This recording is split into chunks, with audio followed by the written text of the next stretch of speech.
I've been caring for my son's best friend unofficially for years, but now I'm being asked to foster him, and I'm scared I'll fail him. Posted by you/smarteffort8150. I have one son, Henry, aged 12. Henry is best friends with a boy named Archie, aged 14. It has always been clear that Archie comes from a troubled home. From what I can gather, and I do not have the full details, Archie's mom is a substance addict, and Archie has been on the at-risk register for a long time. Honestly, I don't know why it has taken this long for them to decide he should be moved into foster care. Last Friday, I received a call from my son's school. They said they couldn't discuss the matter with me but asked if I would consent to having my information passed on to Archie's social worker. I agreed, and shortly after, I received a call from his social worker explaining that a section something or other was being put in place, which meant Archie would be removed from his home and placed into foster care. I was told that the school had recommended me and was asked if I could take him in, essentially. They said it would likely be long-term, until he turns 18. I honestly didn't know what to say. I was in shock. I have been unofficially supporting Archie for a while now. I pick him up from his house and drop him off at school with my son. He spends many weekends at my place. On the days he doesn't come over, I make sure to pack him something to eat when I pick him up because he told me his school lunch is often his only meal of the day. I buy him soap and deodorant, and I even wash his clothes for him. But supporting him in this way and fully taking him in are two very different things. I'm a single dad. I have a decent job, but I'm far from well off. I live in a small 2-bedroom house, which means Henry and Archie would have to share a room, something they already do when Archie stays, but only for short periods. Plus, there's the immense responsibility of taking on another child. I was told there's a shortage of foster carers in the local area, so if I don't agree to take him, it's likely he'll have to move to a different county and school. I don't want that to happen. I had already planned for Archie to stay with me over the 2-week Christmas holiday, so I asked for time to think about it and said I'd give them a firm answer in the new year. They agreed. Archie hasn't been informed about any of this yet. I've been trying to give him as normal a Christmas as possible. My heart is telling me, of course, you're going to take that little boy in, but my brain is worried about the responsibility and cost of having another mouth to feed and another boy to clothe. At the same time, I keep thinking about Archie's situation. He's already had such a rough start in life, and I know he needs stability and care more than anything else. I can't bear the thought of him being uprooted again, losing his school, his friends, and the small sense of normalcy he has here. I keep asking myself whether I can truly give him what he needs, and I don't know if I have all the answers right now. I've always taught Henry the importance of kindness, and I see how much he cares about Archie too. Part of me feels this might not just be about me taking on more responsibility, it's also about giving Archie the chance to grow up with a sense of love and belonging. So, I suppose I'm left balancing what's practical with what feels right in my heart. And I'm leaning towards saying yes. I spoke to my mom about it, and she thinks it's an awful idea. She's worried I'm biting off more than I can chew, especially as a single dad. She reminded me that I already have a lot on my plate with work, the house, and raising Henry on my own. She said taking in another child, especially one with a difficult background, would add stress and might affect my ability to provide for Henry properly. She didn't say it outright, but I could tell she's afraid this might make life harder for all of us, including Archie. I understand her concerns, honestly, I do. But I can't imagine turning him away when he needs help the most. I told her I haven't made a final decision yet and that I need to think about what's best for everyone involved, not just what's easiest. And I haven't even discussed any of this with Henry yet, which will be a huge factor in my final decision. This has been a huge rant, and if you've read it, thank you. I just needed to get this out somehow. Update 5 days later. I just wanted to give an update and say a huge thank you for all the responses. I genuinely didn't expect to receive so many replies, especially to something that was just meant to be a rant to get my emotions out. When I was asked to take in Archie, at first, I felt honored. Then, I felt worried about everything.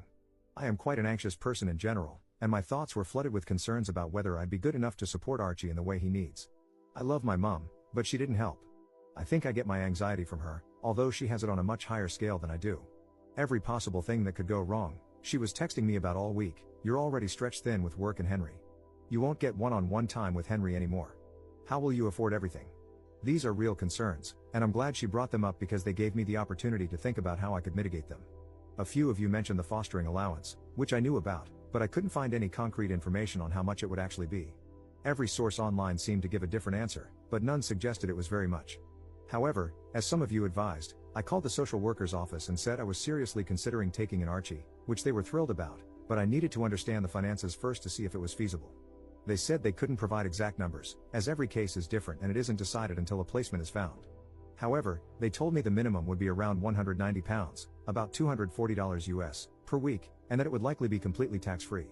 Additionally, I'd receive a significant discount on things like council tax. That was honestly a lot more than I expected and much higher than most of the figures I'd seen online. They also put me in touch with some other foster carers who answered my questions, which was incredibly helpful. This week has been very busy. I worked out my finances, added the estimated fostering allowance, and calculated how much Archie would likely increase my expenses. It worked out that I'd actually have a surplus compared to my current situation. Many of the foster carers I spoke to don't work full-time, using the allowance to supplement their income. I'm not sure if I want to do that, but they mentioned it helps to work part-time since fostering involves a lot of work, meetings, reports, and other responsibilities.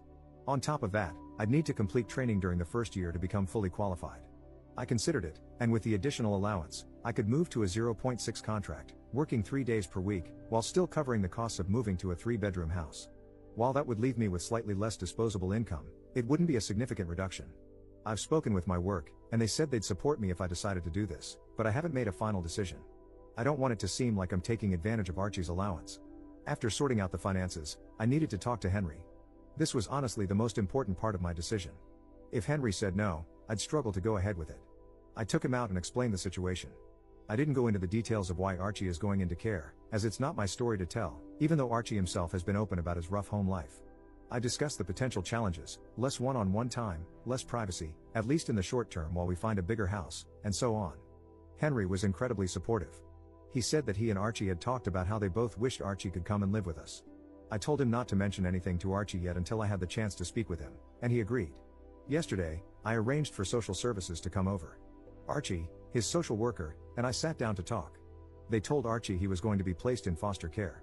Archie cried a lot, I cried a lot, and he asked to see his mom, which the social worker said they'd arrange as soon as possible.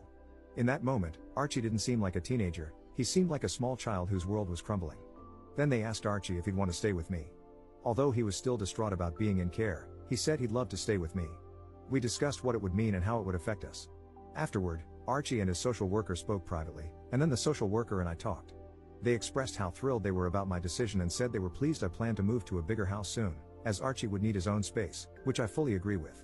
Normally, the boys spend most of their time upstairs playing Xbox, but later that day Archie came down and asked if we could watch a movie together. He sat next to me, rested his head on my shoulder, and said, "Thank you for letting me stay with you."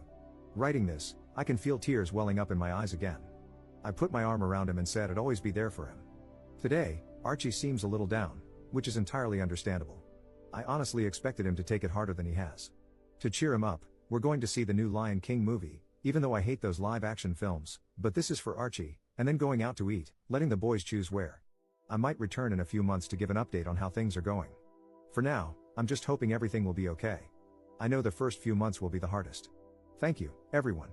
Editor's note. Stealing this comment from you/EffectiveCricket93 to explain what type of fostering is involved here. It depends. This is called a friends and family placement in England, where social services have decided it's in the child's best interest to be placed with a familiar person rather than in a traditional foster placement. Friends and family placements can have a looser set of restrictions compared to traditional placements. However, OP would only be cleared to take in Archie. For example, he wouldn't be able to take in another child unless he decided to undergo full training. They would be able to make decisions that differ from those in a traditional foster home. For instance, social services have to weigh factors such as, there are no local foster homes, meaning his schooling would be disrupted, and he would lose his friends and support network. How would that impact him, against the fact that he would have to share a room? Especially considering that Archie has already been regularly sharing a room. Social services would focus on what's in the child's best interest, which might allow them to make some concessions.